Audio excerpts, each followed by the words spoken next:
आज हम पढ़ेंगे अमेरिका की क्रांति के बारे में। अमेरिका इंग्लैंड का उपनिवेश था। न केवल वो खुद स्वतंत्र हुआ, बल्कि उसने उपनिवेशवाद और साम्राज्यवाद के खिलाफ अन्य राष्ट्रों को भी स्वतंत्र होने में प्रोत्साहित किया। और उसकी सफलता को देखकर अन्य यूरोपीय और एशियाई और अफ्रीकी राष्ट्रों में स्वतंत्रता के लिए संघर्ष शुरू हुआ। अमेरिका का नामकरण अमेरिगो वेस्पुची नामक एक इटालियन के नाम पर हुआ था। अमेरिका में एस्टिका और इंका नामक दो जातियां रहती थी। अमेरिकी जो था स्वर्ण के लिए प्रसिद्ध था, तो यहाँ पर इंग्लैंड, हॉलैंड, स्वीडन और पुर्तगाल सभी की रुचि थी अमेरिका पर अधिकार करने के लिए। इंग्लैंड और स्पेन में जल युद्ध हुआ था, जिसमें स्पेन पराजित हुआ और इंग्लैंड विजयी रहा। इंग्लैंड में अमेरिका ने सिर्फ एक उपनिवेश इंग्लैंड सरकार ने स्थापित किया, वो था जॉर्जिया।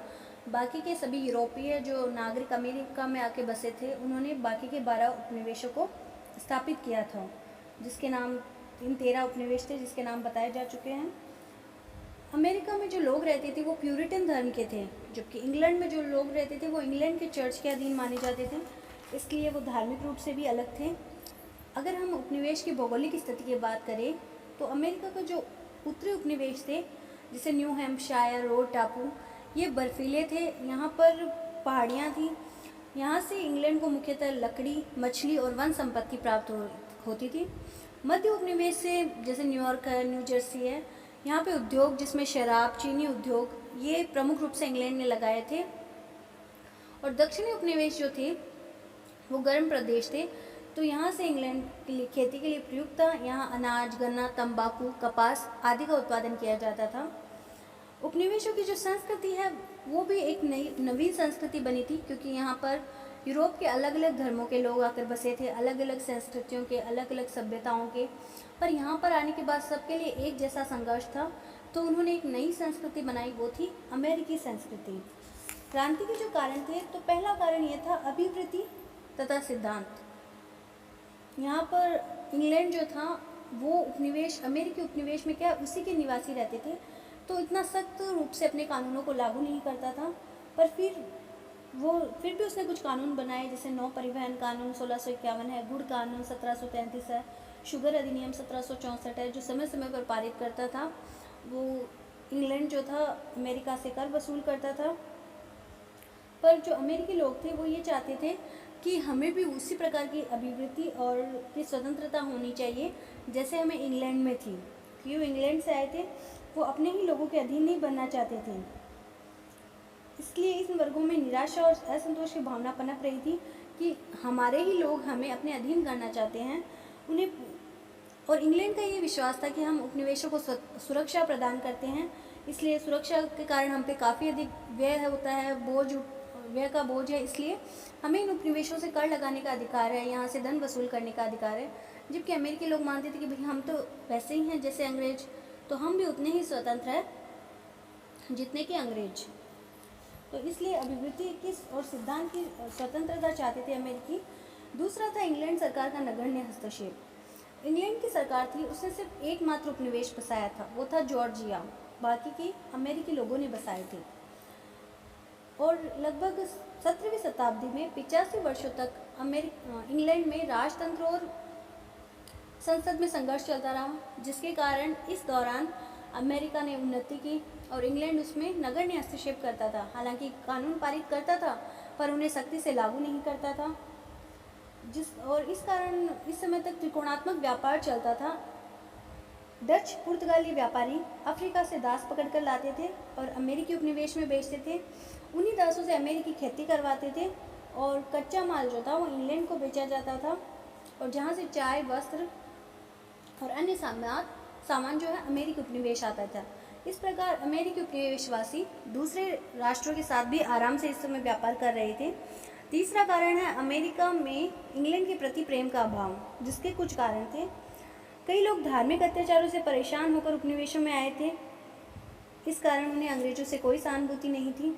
कई लोगों को सजा के तौर पर अमेरिका भेजा जाता था। जब इंग्लैंड में किसी को सजा दी जाती थी, अपराधी को जेल की, तो उसे 2 विकल्प दिए जाते थे कि या तो तुम जेल चले जाओ या तुम अमेरिका चले जाओ। तो उनमें से अधिकांश अमेरिका आना पसंद करते थे।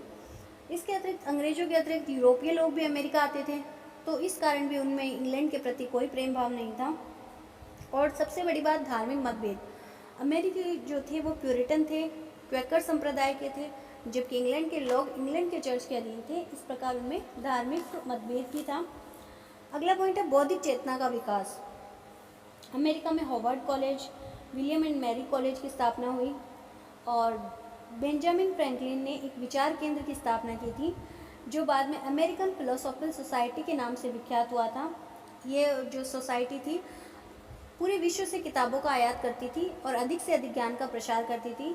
साथ ही साथ महिलाओं को भी शिक्षा दी जाती थी। यहाँ पर पहला छापाखाना कैम्ब्रिज नगर में स्थापित हुआ और पहला न्यूज़पेपर था बोस्टन न्यूज़पेपर। उसके बाद अमेरिकन मर्करी, न्यूयॉर्क गजट, लगभग 1765 तक 25 न्यूज़पेपर पब्लिश होते थे और सभी में स्वतंत्रता की भावना भरी रहती थी, लोगों को प्रोत्साहित करते थे। इसके अलावा टॉमस पेन जो थे, उन्होंने कॉमन सेंस नामक किताब लिखी थी, जिसमें उसने उपनिवेशवासियों को स्वतंत्रता के लिए प्रेरित किया था। इसके अलावा जेम्स ओटिस, जिन्होंने खोज वारंट अधिनियम का विरोध किया था, जिसके अंतर्गत इंग्लैंड जब चाहे किसी भी के खिलाफ वारंट निकाल सकता था। दूसरा पैट्रिक हेनरी, जिन्होंने स्टाम्प एक्ट का विरोध किया था।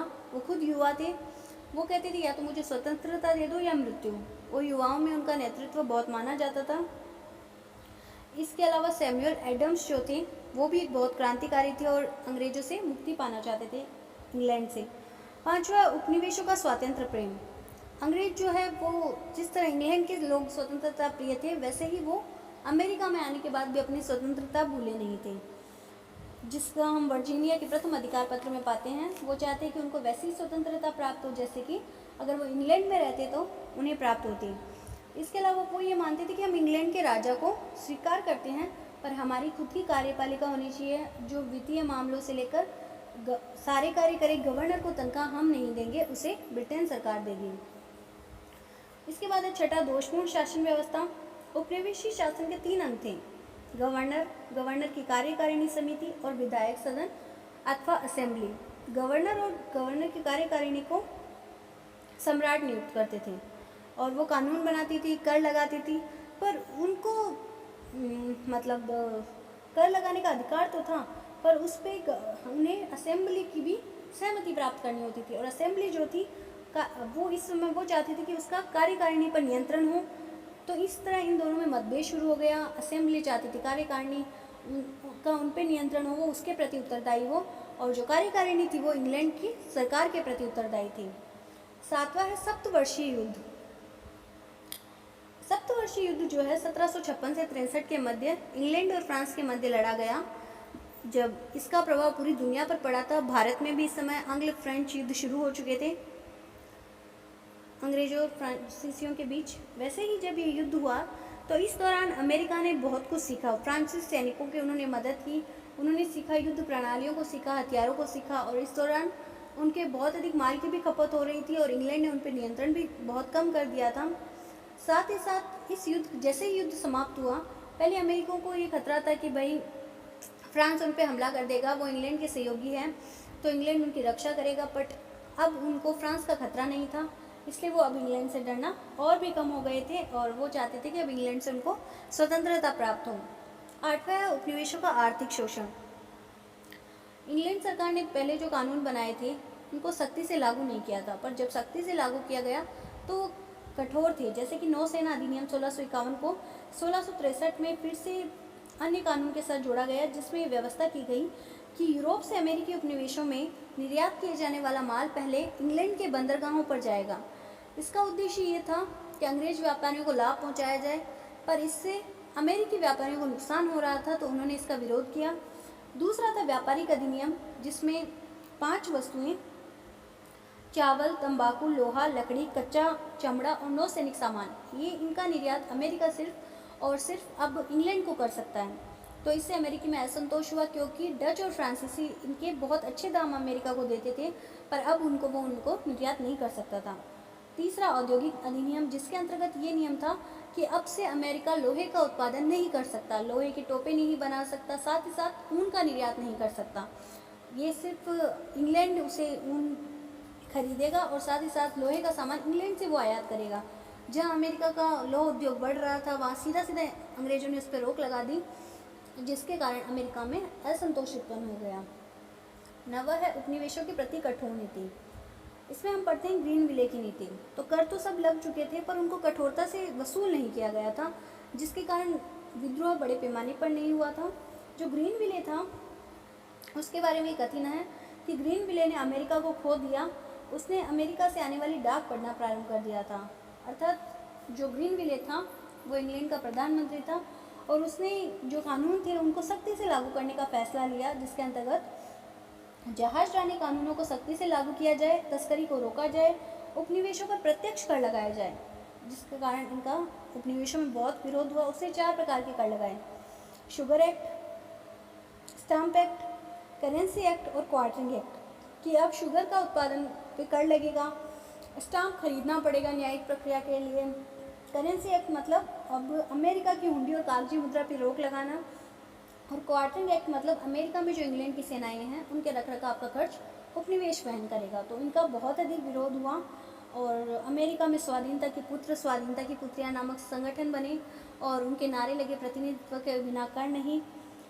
अमेरिकन एडम्स ने घोषणा की कि नियमानुकूल प्रतिनिधि के बिना अब हम कर नहीं देंगे, हम इंग्लैंड के गुलाम नहीं हैं।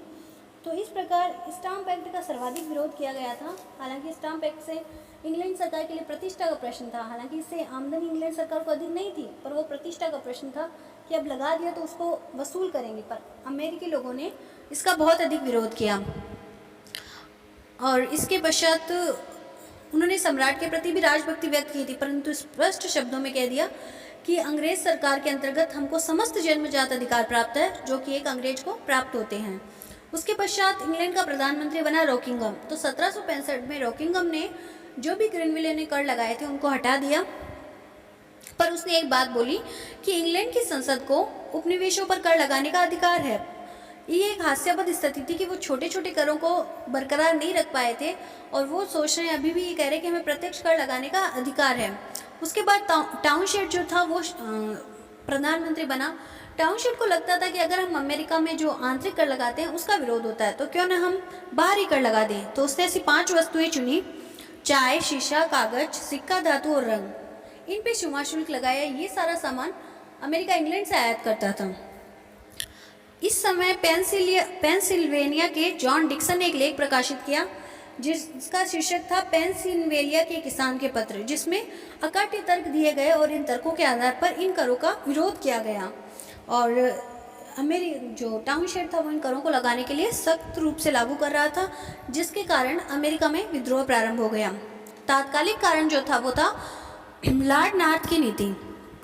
लॉर्ड नॉर्थ ने क्या किया, इन सीमा शुल्कों को तो हटा दिया, पर उसने कहा कि बाकी सब तो हट जाएंगे पर चाय पे कर लगा रहेगा। चाय जो है वो अमेरिका को इंग्लैंड आयात करता था और इंग्लैंड जो वह भारत से लेता था।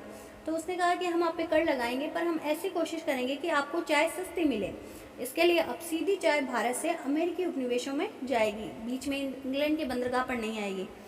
तो उसकी नीति थी कि शायद अब उपनिवेशवासी विरोध नहीं करे क्योंकि उनको सस्ती चाय मिलेगी, पर उपनिवेशवासी अब किसी भी तरह का कर देने के लिए तैयार नहीं थे। वो बोले प्रतिनिधित्व के बिना कर नहीं, अगर हमारी संसद ये कर पारित करती है तो हम अवश्य देंगे, पर बिना प्रतिनिधित्व के अब हम कर नहीं देंगे। तो इस प्रकार इस लॉर्ड नॉर्थ की चाय नीति का विरोध किया गया। 16 दिसंबर 1773 को सैमुअल एडम्स के नेतृत्व में कुछ अमेरिकी बोस्टन बंदरगाह पहुंचे और ईस्ट इंडिया कंपनी के जहाज़ों पर चढ़ गए और चाय की 340 पेटियां समुद्र में फेंक दी, जिसे बोस्टन टी पार्टी कहा जाता है। इस घटना के बाद लॉर्ड नॉर्थ ने भीषण नीति अपनाई, दमनकारी नीति अपनाई। उसने कुछ कानून लागू किए कि बोस्टन बंदरगाह को तब तक बंद रखा जाएगा जब तक कि चाय जो नष्ट की गई है उसका हट जाना नहीं दिया जाए। इसका तात्पर्य बोस्टन की बर्बादी, आर्थिक विनाश। दूसरा, मैसाचुसेट्स के परामर्शदाताओं को सम्राट नियुक्त करेगा। तीसरा, कनाडा में रहने वाले कैथोलिकों को धार्मिक रूप से सहिष्णुता प्रदान की जाएगी। चौथा, अब अमेरिका में किसी भी नगर में सेना रखना वैध कर दिया गया। तब ब्रिटिश सैनिकों के ठहरने की व्यवस्था स्थानीय प्रशासन करेगा। इसके अतिरिक्त हत्या संबंधी मुकदमे अब अमेरिकी उपनिवेशों में नहीं चलेंगे बल्कि इंग्लैंड और उसके अन्य सहायक उपनिवेशों में चलेंगे। इसलिए अब इनका बहुत अधिक विरोध किया गया और इसके विरोध में महाद्वीपीय कांग्रेस का आयोजन किया गया। प्रथम महाद्वीपीय कांग्रेस 5 सितंबर 1774 को शुरू हुई, जिसमें जॉर्जिया को छोड़कर सभी ने अपने प्रतिनिधि भेजे थे। इसमें जो अधिनियम पारित किया गया वो कुछ इस प्रकार का था कि हमें स्वराज्य नहीं चाहिए, पूर्ण स्वतंत्रता नहीं चाहिए, बल्कि हमें आंतरिक मामलों में पूर्ण रूप से स्वेच्छा से शासन चाहिए, हमारी अपनी संसद चाहिए, हमारे अपने प्रतिनिधि चाहिए। हम इंग्लैंड की महारानी के को उतना ही मानते हैं जितने कि इंग्लैंड के लोग। हम उनसे स्वतंत्रता नहीं चाहते, बस हम आंतरिक स्वतंत्रता चाहते हैं, जिसकी ये अधिनियम इस संसद ने पारित करके इंग्लैंड के पास भेजा, पर उन्हें सहमति प्राप्त नहीं हुई। तो कांग्रेस का दूसरा अधिवेशन हुआ। दूसरे अधिवेशन से पूर्व सरकार और अमेरिकी और जनता में भी आपस में गृह युद्ध का प्रारंभ जैसी सिचुएशन हो गई। कारण यह था कि अभी भी जो द्वितीय कांग्रेस के आधे लोग चाहते थे कि अब इंग्लैंड से पूर्ण रूप से स्वतंत्रता पाई जाए, जबकि जो व्यापारी लोग थे, उद्योगपति थे, वो जानते थे कि अगर युद्ध हुआ तो व्यापार को नुकसान होगा, तो वो चाहते थे कि केवल आंतरिक स्वतंत्रता ही प्राप्त की जाए। तो द्वितीय महाद्वीप में Benjamin Franklin, Thomas Jefferson, George Washington जैसे महान नेता उपलब्ध हुए। जॉर्ज वॉशिंगटन को अमेरिका का सेनाध्यक्ष के रूप में चुना गया और द्वितीय कांग्रेस के पश्चात युद्ध प्रारंभ हो गया।